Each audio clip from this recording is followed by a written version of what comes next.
Hello, welcome to Sunfire Designs. Today I'm going to be making a crazy flower, and this is actually a request from my mom. She's giving it as a gift to somebody, and she wanted one that was really, really red. So I'm going to do my best to make what she needs. I am using this mold made for me by my lovely friend Tammy. And I mixed up 200 grams of ArtPro resin. I measured it in grams. This time I'm trying something, so I'm trying to see if there's a difference when I measure it in grams to mils. I haven't noticed one before, but I'm just gonna give it a try. Anyway, so I mixed up 200 grams of ArtPro resin. I have my push, whatever's left from my other things right here. I have 2 drops of black, and I can't tell how much is in there because I put it in a cup without a measurement. This right here is about 52 mils. It was 50 and then it kind of rose up a little bit. So about 52 mils of clear that I'm just gonna pop right into the bottom right here while I've got it in my hand. Here we go.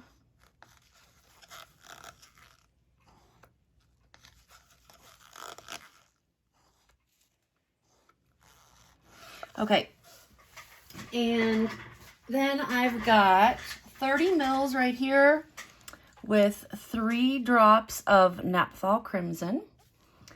And then to add to that, to make it extra red, I have 30 mils right here of Senshi Red.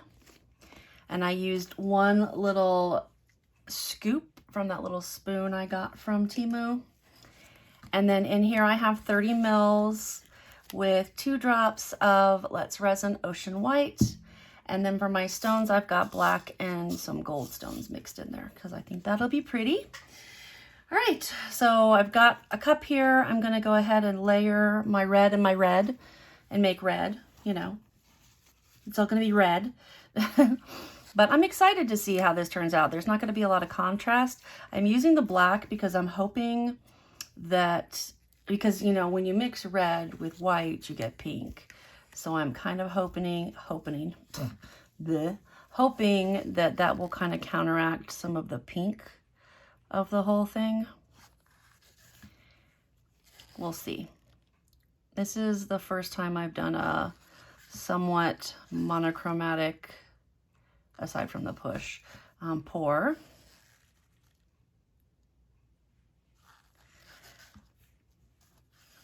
I'm concerned that maybe 1 scoop of the mica powder is too much because it's really, really, really opaque, and I'm worried it'll be too heavy, but we will find out.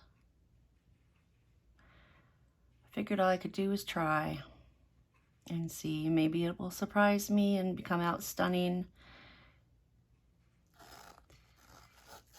Then I'll know. Another experiment, you know, I like to do those. All right. Almost done here. Okay, I think that's good. All right, so I'm gonna go ahead and do my swirly here. That looks like a piece of candy.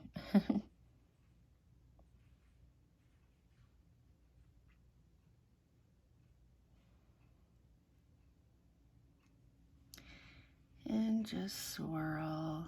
I'm tired today. I've been getting up and walking in the morning, so since I'm not standing on my feet teaching all day, I need to try to make sure I'm getting enough movement. And so I got up this morning and I walked a mile, and then I came home and did all the things, got ready, had lunch with my parents. I felt like all I did was eat today. Went and had lunch with my parents at this really cool little place. It's called Saguaro Corners, and it's surrounded by windows. It's all windows, and it's been there since 1956, and it's right by Saguaro National Monument, and it was so beautiful. All the saguaros are blooming right now, and they have these beautiful white flowers on top of the saguaros, and they're on the main body, and they can be on the branches, and they're pollinated at nighttime by bats. And they only open, I believe it's for one day, but there's so many on the cactus that you can usually catch it. You know, it's a season, you know. And all right, I'm gonna go in and do this one here. And anyway, so the restaurant, it's all windows. So if you sit around the perimeter of the restaurant, you can sit next to a window, and they've got bird feeders, and we saw a cardinal.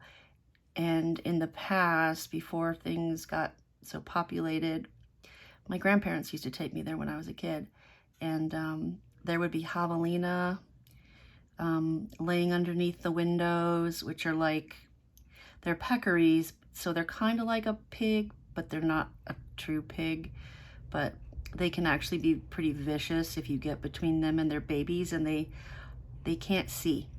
They're really nearsighted, so if you get between them and a baby,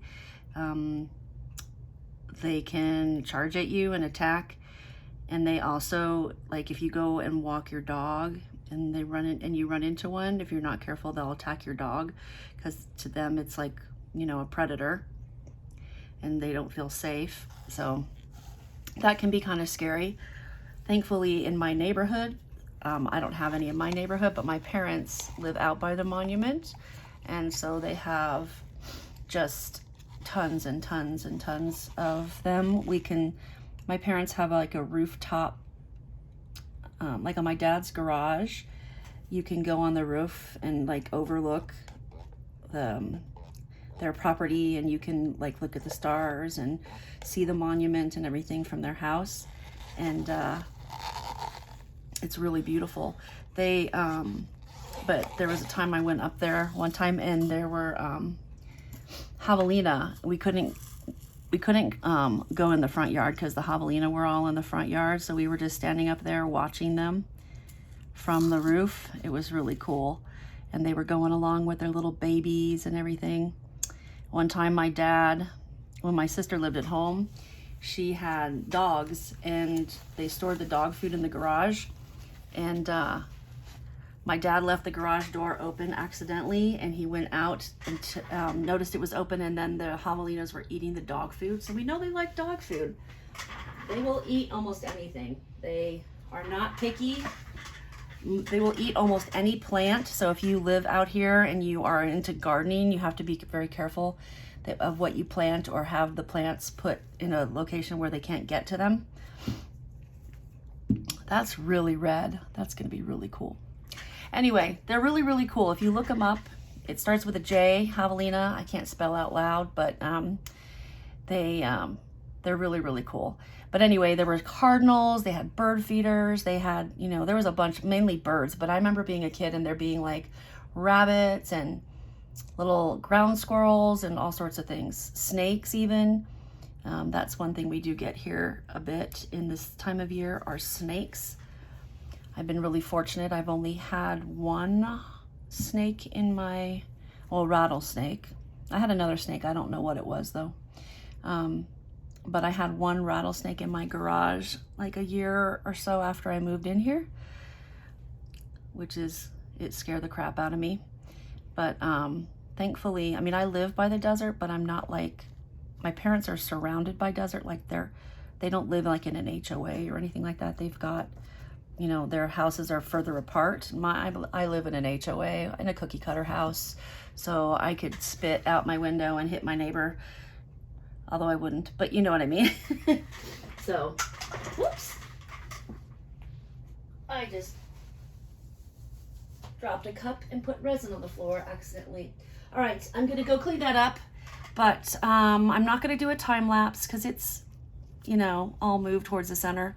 I'm just gonna let it cure, and then in the morning I will come back and we'll unmold it and see if we ended up getting anything good or if I added too much red mica powder, and then how my experiment with mixing it in grams worked. All right, I will see you tomorrow. All right, it's done. Let's see how this turned out. You can see that there's petals on this side, and I like how this bled out. The black did, so let's see what we got. Ooh, that came out really pretty, really pretty. A little bit different from what I was expecting, but you know what? I kind of love it. Really pretty. I like the black in the center. I wish this white had been a little more in the middle, but you know what? It is what it is. I think it came out really pretty. What do you think? Let me know in the comments. Thank you so, so much for being here, and I'll see you next time.